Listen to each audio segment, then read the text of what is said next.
He even wears a shirt like a cat.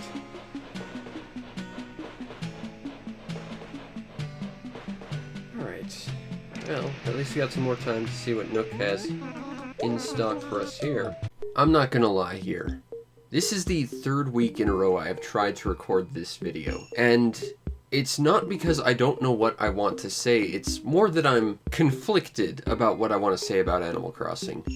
Because really, from where I stand, there's two different ways I could attack this, and really talk about what Animal Crossing is. And I decided to definitely take one of those two routes. However, I think it's also important to acknowledge the other side, so while it's not going to really influence how I feel about this game, it's something worth acknowledging. So we're going to start with that before we get into the proper review. Because Animal Crossing, as it sits as a standalone experience, is great. Spoilers.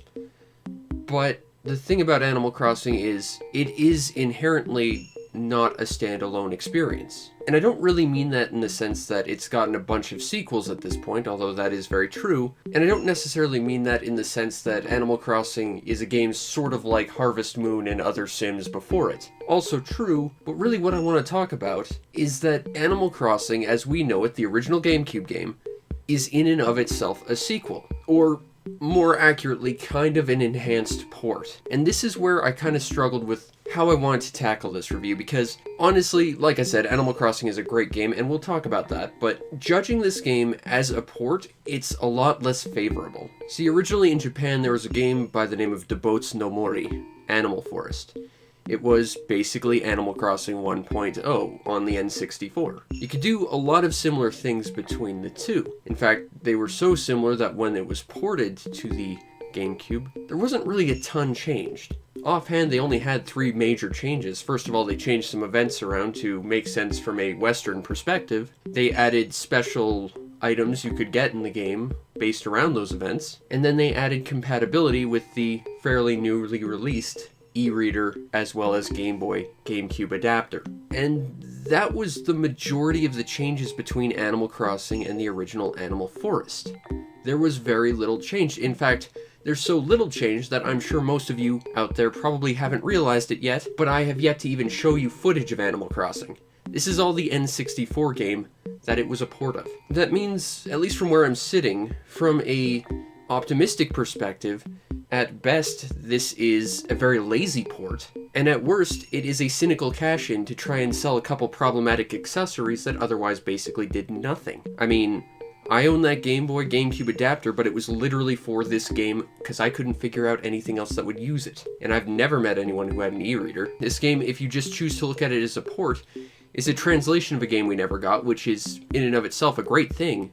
But what it does differently is very, very little. In fact, it utilizes the space on the GameCube disc so poorly that there is just so much just not utilized in the disc itself. So much so that if you were playing this on a GameCube, you could, after your village is loaded, open up your GameCube, take the disc out, close your GameCube, and provided the power never went off, your town could run indefinitely, because it never had it to load anything else.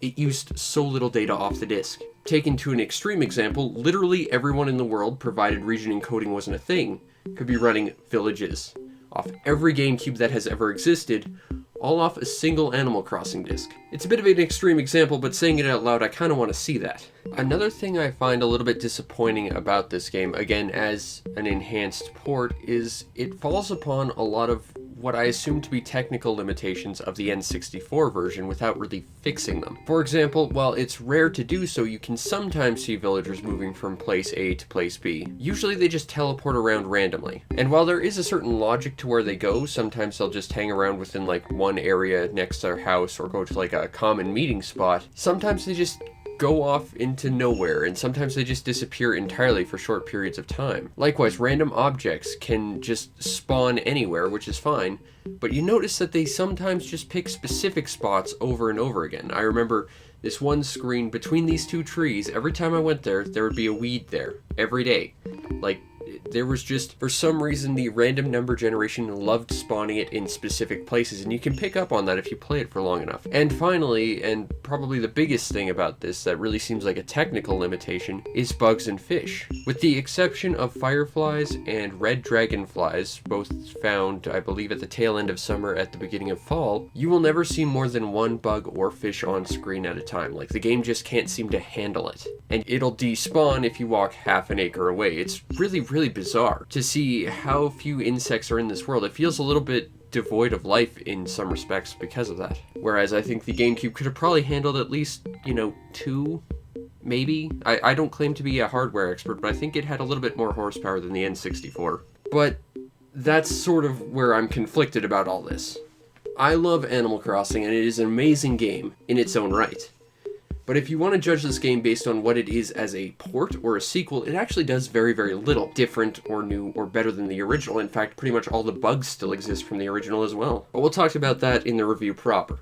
My point is, if you judge this as an enhanced port, enhanced being the key word there, it doesn't really have any enhancements whatsoever. At best, it's a port on a future system that tried to sell some extra accessories, and that's about it. It's a little underwhelming when you look at it that way, and that's why I don't want that to really color this review. But it was still something I felt I should mention.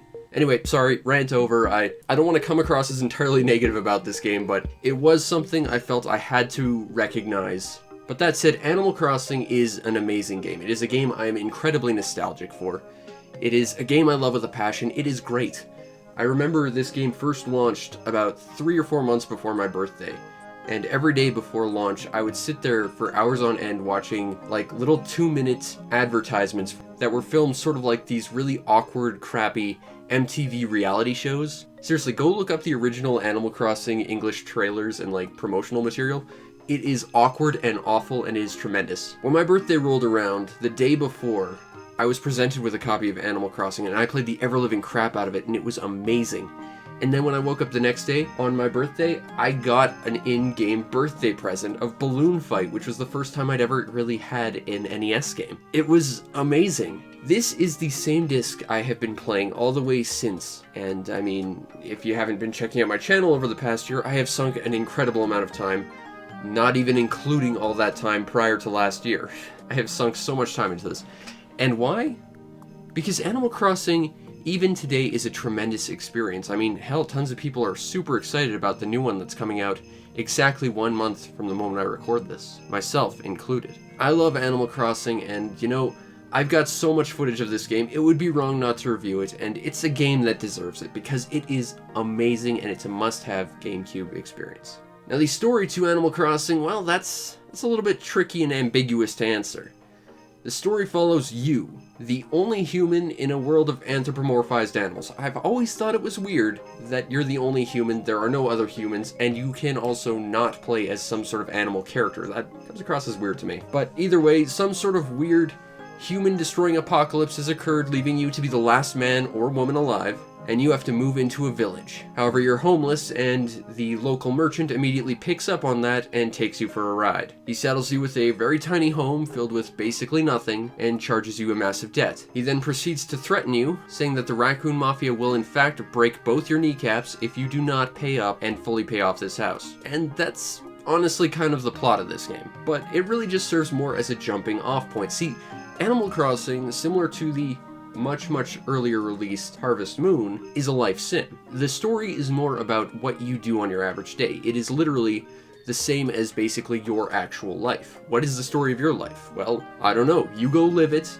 and then come back to me. That's how this game works. And while paying off your house is great and all, well, the game doesn't ever really end. In fact, that kind of creates a problem because they had to cram the credits in somewhere, and they just happened to cram it into the open air concert as hosted by the local vagabond. But otherwise, the story and what happens in it is entirely up to you. And that's why this game is so amazing. But it's more than simply similar to how Harvest Moon starts you out, gives you a goal and says, okay, just do whatever.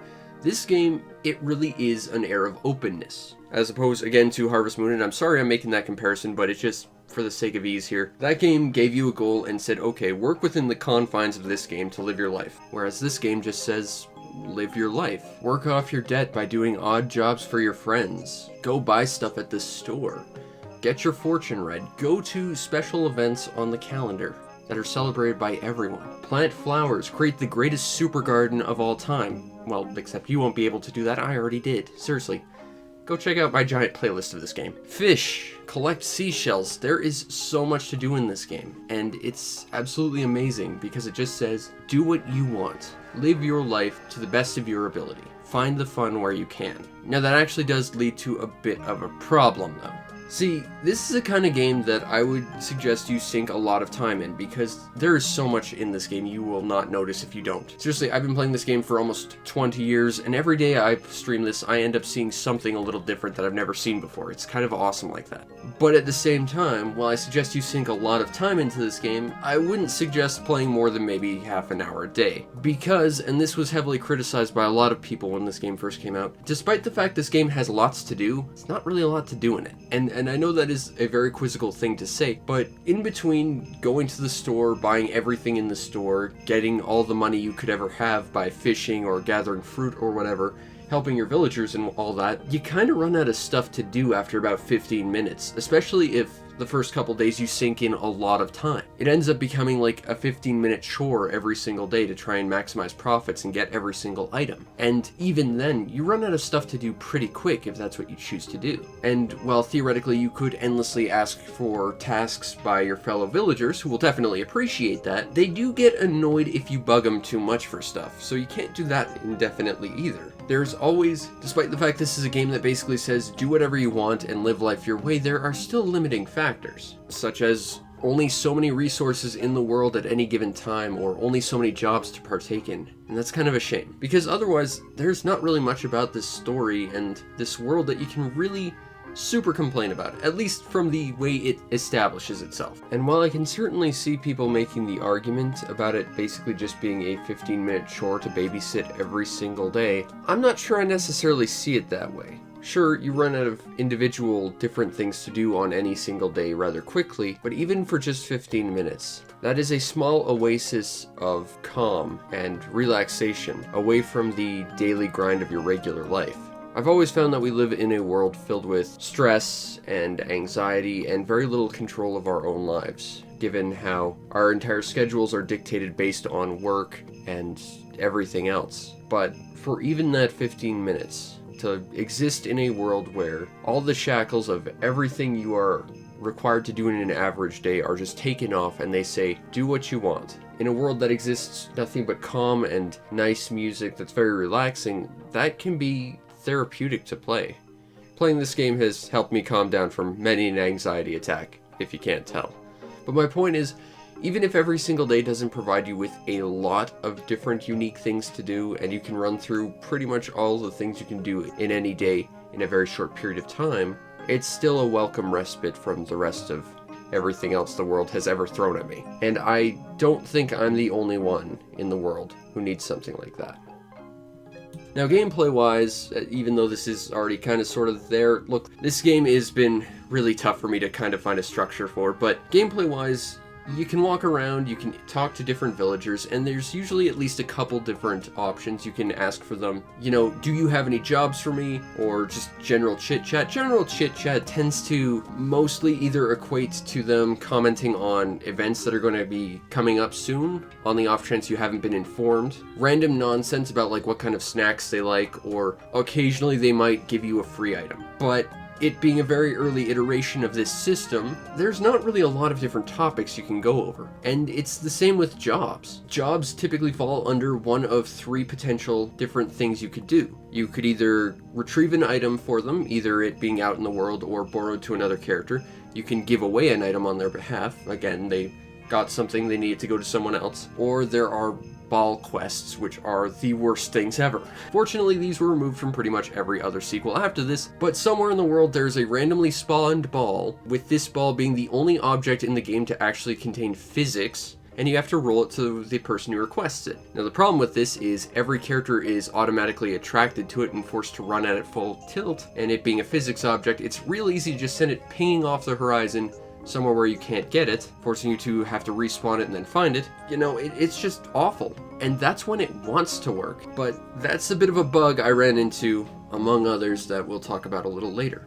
Going back to how limited talking to villagers and their real experiences are, there's a lot of problems. Like even just getting quests, there are lots of things that like to stop the quests. For example, if an event is going on, if any villager you have to interact with during this event happens to be featured in one of these jobs, that job is dead. Because while you can interact with them for the event, they will not acknowledge any sort of job requests. Even though you have the thing you have to give them, they will just actively ignore you. It's really, really terrible. In fact, I had a job that was basically dead for an entire week just because the various villagers I needed to talk to were all dealing with like different sort of mini events that made them unavailable. And that's pretty terrible. That is something that should have probably been written around in the coding a little bit. Likewise, everything about these quests is randomized.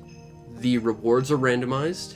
The quest you get is randomized. The villagers you have to go talk to help during these quests, randomized. And this leads to some awkward issues. Like I said, I ran into a bug with the ball quests. Yeah, see, you can kick the ball around all you like, and you can even get it to the person who requests it, but if they happen to be inside their houses, you can't do anything about that. You can't deliver the ball to them because they have to be outside. And they can still actively request a ball while being inside. It is a dead quest from the start. Again, something that should have probably been able to just be written around in the codings. Like, okay, this person's inside, they can't ask for a ball quest. There's a lot of easy things that should just be things that should not pop up in the random number generator, like just simple exceptions that would have made this run so much smoother. Going back to more limitations of this game, again, it was a very early iteration, so there wasn't a lot of different conversation points. But these conversation points are tied to each character's personality.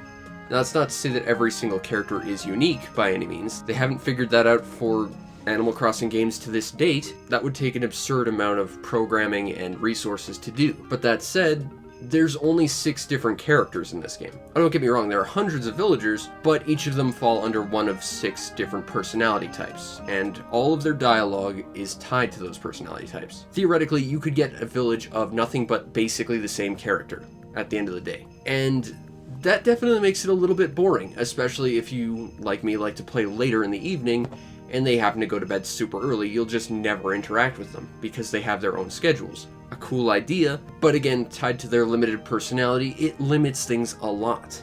But this game, it ain't all bad. Yes, there are issues, and yes, there are bugs. What the hell, we'll talk about the bugs right now. Again, just lots of little simple programming things that were just weird. I'm sorry if I can't actually put relevant footage to this because, I mean, have you seen how much footage of this game I've recorded over the past year? Again, go watch it. It's quite fantastic, but I've seen characters spawn outside playable areas on top of train tracks. I've seen characters spawn on top of signs and be unavailable because they're not programmed to be there. I've run into instances of characters just randomly teleporting around or even being stuck in the scenery and otherwise unavailable. These characters run into these little things that feel like they should have at least been corrected, considering that this is, again, an enhancement from a previous iteration. Again, I don't want to dwell on that, but there it was kind of important. This is not a bug-free game by any means. There are lots and lots of bugs, and a lot of them seem very simple that, again, they just didn't bother fixing. But like I said, it's not all bad. There's lots of things to do. You can catch fish, and there are a lot of them. You can catch bugs, again, a ton of them, and they all have different habitats, different times of day they can be caught, different times during the year, because the year has an actual one-to-one calendar, along with a one-to-one clock for every single day, so that every moment of the day exists in this game, whether you are here to witness it or not, which is a pretty cool idea. If you're not playing this game, life still goes on without you. If you're not here to clean up the weeds in the town, they overrun the place. Now, that is something that feels a little bit weird though. That's like the one noticeable thing that happens when you're not around. If you're not around, there are tons and tons of weeds that just overgrow all over the place. But otherwise, whereas theoretically villagers should come and go, and by the time you get back, if you haven't played for over a year, your entire village should be completely different people than you remember, they're more like cryogenically frozen. But that said, events that you are not privy to happen. You're just not there to witness them, but they also have little lasting effect on the world around you, so you won't notice it too much. But you will miss the event all the same. And it's all tied to this real-time calendar. It's a really cool idea, and it really does make this feel like a living, breathing world. Again, it's not perfect, very little in this game is, but there's still a lot here that is really remarkable, especially for its time. If you don't like the hundreds of outfits in this game you can outfit your character with, okay, make your own. This game has a relatively decent design studio to draw your own pixel art. Now, that too is again limited because it's a very small palette you're given. Trust me, drawing on this thing, pretty tricky, but still, they let you make your own patterns of anything you want. You can write letters to villagers and they will hold on to it and show other people, which, to be fair, their reading comprehension is questionable to say the least, but at least they tried something interesting and they would go on to refine it in the future. You can help build a museum, fill it with fossils, fill it with art. Learn about all this art, learn about the fossils, the fish, build up a natural world exhibit there. It's beautiful. And if that wasn't enough, well, you know what? You got your own house, and it's not like you've got parents around to tell you what to do. Fill it with whatever you want, because you can just do that. It's yours. That's what this is. It is your thing. It is your world. And even if a million other people all running off this single Animal Crossing disc were to do the exact same thing, there would all be a million different worlds. Sure, there might be features of the world that overlap. Sure, they might have multiple clones of the same people in your town, because seriously, I built 2 towns and they have the exact same roster of people in it for some reason. Seriously, I have no idea why. But still, no matter what, everyone's experience with Animal Crossing will be its own completely unique thing that belongs solely to them, and that's what makes this game so amazing. I know I've dumped on a lot about all the bugs, all the glitches, all the issues, the fact that if you judge it as a port, it's not great. Again, that's not really influencing anything here, but again, I want to bring it up. I know it sounds like I'm being entirely negative about this thing, but this game and what it is truly remarkable. Sure, there were things kind of like it before, and again, there was this game literally on the N64. I showed it here, but what it stands for, even if it's not the most unique thing ever, which in our perspective it is something wholly unique in its own right. And more importantly, it's yours. It is unique to you. Your experience will be totally different than mine. The songs you choose to listen to at the open air concert and then go to your house and plug into your stereo, totally different than the ones I'm gonna get, because we have different tastes in music and we're gonna request different things. The amount of time we sit playing NES games, gonna be totally different. Seriously, I spent hours playing Punch-Out, and who knows, maybe you'll just sit around playing Balloon Fight. The amount of time we spend fishing, or catching bugs, or planting trees to get the perfect town, growing a garden. There's so much to do in this game, and there's as much or as little as you want there to be. I know I said earlier that there's only about 15 minutes worth of gameplay a day in here, and I stand by that, because after that it does get very, very samey in the context of that same day, but it is still going to be your day and no one else's. And that's what makes this game truly remarkable. Now, the overall presentation to Animal Crossing is decent enough. I mean, it is basically just an N64 game on the Gamecube, but still, it looks decent enough. It's got a nice sort of stylized look, so it's kind of a little bit timeless, and the audio is tremendous. And like I said, you can go to an open air concert, request songs, take those songs, and put them in your house as your own theme song. How really cool is that? Ridiculously. The only thing weird about that, though, is you can't request the main theme of the game. That's not an actual song in this game, except that it was made one in the sequel for some reason. But that said, even excluding all that, just standing around, it's got such an amazingly serene soundtrack. It's just a fantastic feel-good soundtrack. Every hour of every day has a different song. It has multiple variations of the song depending on what's going on. If it's snowing, it's going to have more of a jingly bells sort of version of that song. Or if it's a special day, they'll actually have different remixes of every single song. There isn't different songs for Rain. Rain has one song regardless of what time it is, but it's a tremendous song. The Rain song in Animal Crossing, just such a classic. As well as, and I didn't mention this, but you have the ability to actually change the theme song to your town. When you start up, it has sort of a semi-randomized theme song, in that it has a predefined one that has a random note in it, and then you can go and completely rewrite it. I like Secret of Mana, so I made my theme song the opening to Secret of Mana. My first town, I did the Legend of Zelda theme. You can make it whatever you want, provided that it's within a certain note count anyway. There are limitations again. This game does like to give you limitations within your freedom, but it's still tremendous.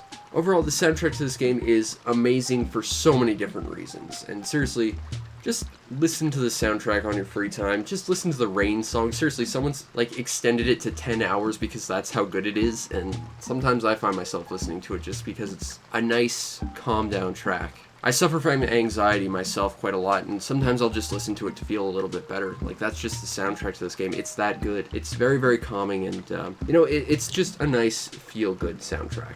Now, if you want a copy of Animal Crossing on the GameCube, one of the most amazing and interesting GameCube games of all time, this is certainly, like, in my top 3 pretty easily. This is probably the most noteworthy GameCube game I can think of, certainly, and one of the ones I've spent the most time with, so you should absolutely need a copy if you're collecting GameCube games. Cheapest one I'm seeing on eBay right now is $50. I will warn you though, when this game did come out at first, it came with an extra memory card, and the reason is the standard size memory card is literally the exact amount of data this game takes up as a save file. Doesn't take up a lot of space on the disc, but saving your town to your memory card, that takes up basically a whole one. So you might want to stock up on an extra GameCube memory card, or like an off-brand one that has more data capacity. But for $50, even though this game is definitely aged compared to the more recent iterations of it, including the one that's coming out literally, again, a month from this recording, I think it's worth it, honestly, even if you just are interested on the more noteworthy levels of what the GameCube library is. This is one of the most important games on the system as a whole. And sure, while there's a DS one and a Wii one, as well as a 3DS one and an N64 one, I think there's an iPhone game as well as like a weird board game thing on the Wii U.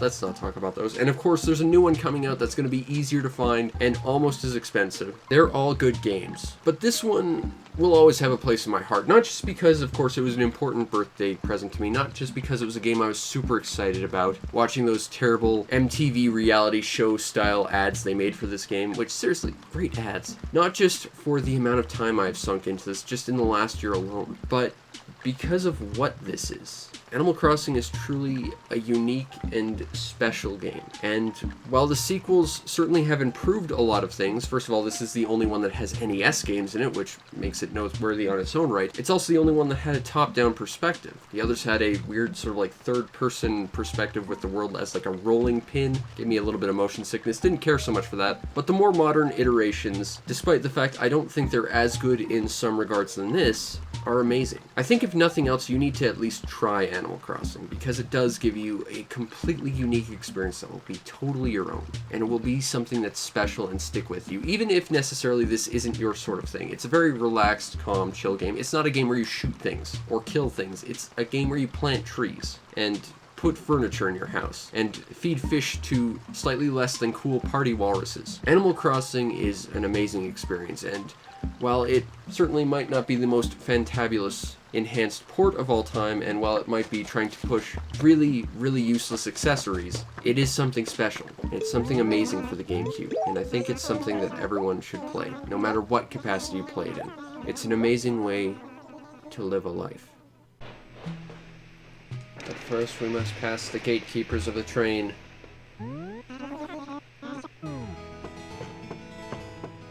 Which, regardless of which one we get, is still going to be unpleasant. Because Rover talks too long and Blanca requires us to doodle something. And I don't know what to doodle right now.